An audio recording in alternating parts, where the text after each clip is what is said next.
आप दबा थोड़ी दीजिएगा। नहीं, आप फिर दबा देंगे आपको, हमें पूछेंगे आपसे। पूछिए सवाल। आपने कहा कि सवाल का आप पूछ रहे हैं। आपने कहा कि आप जनसुराज बना रहे हैं, आप बिहार को बदलना चाहते हो। अरे तो डांट क्यों रहे हैं? नहीं, सवाल तो आप पूछने तो हड़काए जा रहे हैं। आपके जैसे घर में आप जैसे लग रहा है घर में खड़े हैं, आप भड़का लेंगे नहीं, आपको। आप भड़काने की कोशिश, आप एनडीटीवी का लेके खड़ा हो जाएंगे तो हम आपसे डर जाएंगे। बिल्कुल मत डरिए, सवाल सवाल जवाब पूछिए। है। अभी आप प्रशांत किशोर को सुन रहे थे एनडीटीवी के कैमरे पर। जिस तरह से एनडीटीवी के आपके पत्रकारों को धोते हुए नजर आए प्रशांत किशोर, क्योंकि जो भी पत्रकार बिहार में पहुंच रहे हैं वो बिहार का समस्या पे सवाल नहीं कर रहे हैं, क्योंकि समस्या पे सवाल करेंगे तो फिर भाजपा का और नीतीश कुमार का पोल पट्टी खुल जाएगा। इससे बढ़िया है सीट पे बतियाओ कि कितना सीट पे लड़ रहे हैं आप। बिहार बदलने निकल रहे हैं तो आप चुनाव क्यों नहीं लड़ रहे हैं? एक ऐसा सवाल है ये, मतलब टीआरपी को बढ़ाने के लिए। और कुछ अच्छे पत्रकार भी अभी गोदी मीडिया के चपेट में आ गए हैं, क्योंकि आपके जो सुमित अवस्थी हैं जाने माने पत्रकार हैं, ये बाबा जो हैं ये भी जाने माने पत्रकार हैं, लेकिन एनडीटीवी का माइक लेने के बाद जिस तरह से अब ये लोग भी गोदी मीडिया का गिनती में आते हैं, और वैसे भी एनडीटीवी का माइक आप ले लीजिएगा तो आपसे कोई डर थोड़ी जाएगा महाराज। और प्रशांत किशोर बोले ही, जिसके बाद से आपका जो सुमित अवस्थी है वो बोले कि आप दमंगई दिखा रहे हैं, तो आपके प्रशांत किशोर बोले कि आप इतना व्याकुल क्यों हो रहे हैं? कुछ समय बिहार में घूमी है, और ये बात सही भी है कि बिहार का समस्या पर नेताओं से कब सवाल करेगा पत्रकार लोग? खाली जाएगा तो पूछेगा कौन मुस्लिम को टिकट मिला, कौन दलित को मिला, लेकिन बिहार का जो समस्या है उस पर कौन पत्रकार सवाल नहीं करता। मोदी जी से तो पूछेगा सब नहीं। माइक वो भी एनडीटीवी का माइक है, फिर छीना जाएगा सुमित अवस्थी जी। इसलिए माइक को बरकरार रखना है तो भाजपा का भक्ति में बाबा और सुमित अवस्थी लगे रहिए। नमस्कार, मेरा नाम विश्वजीत कुमार और आप देख रहे हैं वाक फॉर इंडिया न्यूज। जिस तरह से खबर आ रहा है कि आपका जो अभी आप देख रहे थे प्रशांत किशोर, जिस तरह से आपके जो एनडीटीवी को जो अडानी जी खरीदे उन्हीं का माइक अभी सुमित अवस्थी और बाबा पकड़े हुए हैं। और एनडीटीवी का माइक अब तो भाई अडानी का माइक हो गया है, तो अडानी जी का तो प्लेन में मोदी जी घूमते हैं, तो ये माइक से गलती से कभी मोदी जी से सवाल मत कीजिएगा बाबा और सुमित अवस्थी जी। सिर्फ आप लोग प्रशांत किशोर से सवाल कीजिएगा, और सवाल करना होगा तो अखिलेश यादव से, नहीं तो तेजस्वी यादव से, नहीं तो ममता बनर्जी से। आप लोग योगी जी से सवाल मत पूछिएगा, मोदी जी से मत पूछिएगा, अमित शाह से मत पूछिएगा। पूछिएगा तो माइक छीना जाएगा, क्योंकि अभी गोदी मीडिया और कॉर्पोरेट घरानों का कब्जा हो गया है मीडिया लोगों पे और कलम पे। जो कलम मेरे हाथ में है इसी कलम पे। तो वहीं खबर जिस तरह से आ रहा है, पहले एक बार सुन लीजिए कैसे सवाल पूछ रहे हैं आजकल के पत्रकार। मतलब काफी जाने माने लोग पत्रकार हैं, इन लोग के मुंह से ऐसा सवाल शोभा नहीं देता है। काहे आप लोग अपना पत्रकारिता को और आप लोग बदनाम करने पर उतर गए हैं? सुमित अवस्थी जी आप जाने माने पत्रकार हैं, अपना नाम क्यों खराब कर रहे हैं? बाबा जो है आपके मनोरंजन भारती, ये भी जाने माने पत्रकार हैं। ये आपके जो रवीश कुमार जब थे एनडीटीवी में उससे भी पहले से ये थे। बाद में एनडीटीवी को अडानी खरीद लिए, क्योंकि रवीश कुमार को नहीं खरीद पाए तो फिर चैनलें खरीद लिए। लेकिन रवीश कुमार हैं वो तो बाद में चैनलें लात मार दिए। तो वहीं आप और बाकी लोग थे तो अभी अडानी जी का भजन और कीर्तन में लगे हुए हैं।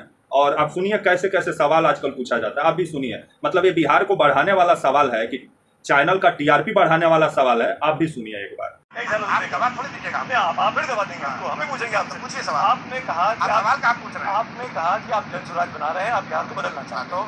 अरे तो डांट क्यों रहे हैं? नहीं, सवाल तो आप तो हड़काए जा रहे हैं। आपके जैसे घर में आप जैसे लग रहा है घर में खड़े हैं, आप भड़का लेंगे नहीं, आपको। आप भड़काने की कोशिश, आप एनडीटीवी का लेके खड़ा हो जाएंगे तो हम आपसे डर जाएंगे। बिल्कुल मत डरिए, सवाल सवाल जवाब पूछिए। है। आपने कहा जनसुराज बना रहे हैं, बिहार को बदलना चाहते हैं, तो आप बिहार को बदलना खुद क्यों नहीं आगे आ रहे? अरे तो आगे हम में आगे आप हैं। नहीं, आप कहाँ हैं? आप चुनाव लड़ेंगे। अच्छा, हम नहीं आप हैं। रिमोट कंट्रोल अच्छा। सरकार चलाएंगे। अच्छा। आप बाला साहब तो कौन बोला है कि हम सरकार में आएंगे? जो लोग चुन कर आप लड़ेंगे आएंगे। तब तो आएंगे। अरे आप क्यों व्याकुल हुए जा रहे हैं? आप क्यों व्याकुल हो रहे हैं? मैं व्याकुल नहीं, बिल्कुल। तो जो जनसुराज का आदमी देख रहा है प्रशांत किशोर को दुनिया भर में, वो व्याकुल ना। उसको आपसे ज्यादा समझ है। क्या समझ? उसको ये समझ है कि किसको जिताना है, किसको हराना है। आपका नाम क्यों नहीं? आप अभी फिर अब नहीं, आप जबरदस्ती उसे कीजिएगा, उससे कुछ होगा नहीं। आप क्यों नहीं? आप सुनिए ना, पत्रकारिता की जो आपकी शैली है ये दबंगई मत कीजिए। यहाँ 243 सीट जनसुराज तय करेगा कि कौन लड़ेगा, आप नहीं तय करेंगे और आपका कैमरा नहीं तय करेगा। कब होंगे आपका नाम? आप किसी जाके पूछे दूसरे दल से कि उन्होंने तभी एक लिस्ट नहीं जारी किया है, आप आकर यहाँ एजेंडा चला रहे हो। तो आप एजेंडा नहीं, आप एजेंडा चलाने आए हो टीआरपी बटोरने, तो उससे कुछ होने वाला नहीं। शायद अरे हम किसी मिला यहाँ मिल लीजिए हमसे, हम एक कैंडिडेट को जानते हैं, आप पूछ लीजिए, हम बता देते हैं कौन है वो और क्यों है कैंडिडेट। जब आपका जब आप पार्टी का प्रेस कॉन्फ्रेंस हो रहा था, कुछ बगावत के सुर भी सुनाई दिया। बिल्कुल भाई, अब इतना बड़ा 1.5 करोड़ लोगों का दल है, आप लोग पहले कहते हैं इनको तो प्रशांत किशोर को उम्मीदवार नहीं मिलेगा। ये देखिए कैसे चढ़े, कब लड़िएगा, कब बिहार को सुधारिएगा? 3 वर्ष से खून पसीना हम बिहार में आ रहे हैं और ये आके हमको सिखाएंगे कि बिहार का सुधार करने के लिए आप कहाँ हैं? अगर आपको प्रशांत किशोर नहीं दिख, अभी कल तक कहते खाली प्रशांत किशोर दिख रहे हैं, अब कह रहे प्रशांत किशोर नहीं दिख रहे हैं। कोई दूसरा सामने आ जाए तो दिक्कत, मैं सामने आ जाऊं तो दिक्कत। प्रशांत किशोर का चुनाव लड़ने का ऑप्शन खुला हुआ है। बिल्कुल खुला हुआ है। राघोपुर क्यों? अभी आप सुन रहे थे मनोरंजन भारती जी, जो जाने माने पत्रकार हैं। सुमित अवस्थी जी ये भी जाने माने पत्रकार हैं। एक समय में ये लोग अच्छे पत्रकारिता के वजह से जाने गए, लेकिन अभी जिस तरह से मोदी जी को बचाने के लिए ये लोग जाने जा रहे हैं, तो इसको लेकर के विभिन्न सवाल खड़ा होता है। आप सुने ही कैसे कैसे सवाल पूछ रहे हैं। आप कहाँ से चुनाव लड़िएगा, आप कब चुनाव लड़िएगा, आप टिकटों का घोषणा कर दिए, आप बिहार बदलने निकले, आप ही चुनाव नहीं लड़ रहे हैं। तो प्रशांत किशोर बोल रहे हैं आप इतना व्याकुल काहे हो रहे हैं। तो सुमित अवस्थी बोल रहे हैं कि आप इतना दबंगई काहे दिखा रहे हैं। पत्रकारों को कुछ दिनों से काफ़ी टारगेट किया जा रहा है भारत में। तो जब पत्रकारिता 152वां स्थान पर पहुंच गया है तो झाल नहीं न बजाया जाएगा। सवाल तो पत्रकारों से भी तो पूछा जाएगा कि मोदी जी के चरण वंदना में आप लोग इतना लीन क्यों हैं। बिहार में जो पलायन की समस्या है उस पर आप लोग मोदी जी से कितना बार सवाल पूछे। बिहार में जो बेरोजगारी है, जो चीनी मिल बंद पड़ा हुआ है, जो बिहार में कुपोषण है, जो आपका इनेमिया एक बीमारी है, उससे जो बिहार की महिलाएं ग्रसित हैं, इसको लेकर के आप लोग कितना सवाल पूछे नीतीश कुमार और मोदी जी से। और चुनाव आते ही आपका मतलब निकल जाना है बिहार में, नेताओं का दरवाजा खटखटाने लगना और पूछना है कि मतलब जातीय समीकरण क्या है। मतलब ये लोग समीकरण पता लगाने जाते हैं, लेकिन बिहार जो पलायन की समस्या से जूझ रहा है उस पर ये लोग सवाल नहीं पूछेंगे। मोदी जी और नीतीश कुमार जी से पूछेंगे तो फिर एनडीटीवी वाला जो माइक लेके अवस्थी साहब और बाबा जो घूम रहे हैं, तो गलती से माइक भी छीना जाएगा। क्योंकि अभी पत्रकार अपना आत्मसम्मान नीलाम करके कॉरपोरेट घराने का भजन में लगे हुए हैं, और कुछ ही पत्रकार हैं जो अपना आत्मसम्मान के लिए आज भी लड़ रहे हैं। उसमें से रवीश कुमार, अजीत अंजुम, आपके जो और विशाल शर्मा हैं, जैसे विभिन्न पत्रकार हैं, लंबा लाइन है। तो इसको लेकर के पत्रकारों को भी सोचना चाहिए। ये आपके जो मनोरंजन भारती जी जो हैं, ये जाने माने पत्रकार हैं। आपके मुंह से ये सब सवाल शोभा नहीं देता है कि कहाँ से टिकट राघोपुर से लड़िएगा कि अब रोहतास से लड़िएगा। मतलब ये सब सवाल आप बिहार का समस्याओं पे सवाल पूछिए बिहार का नेताओं से।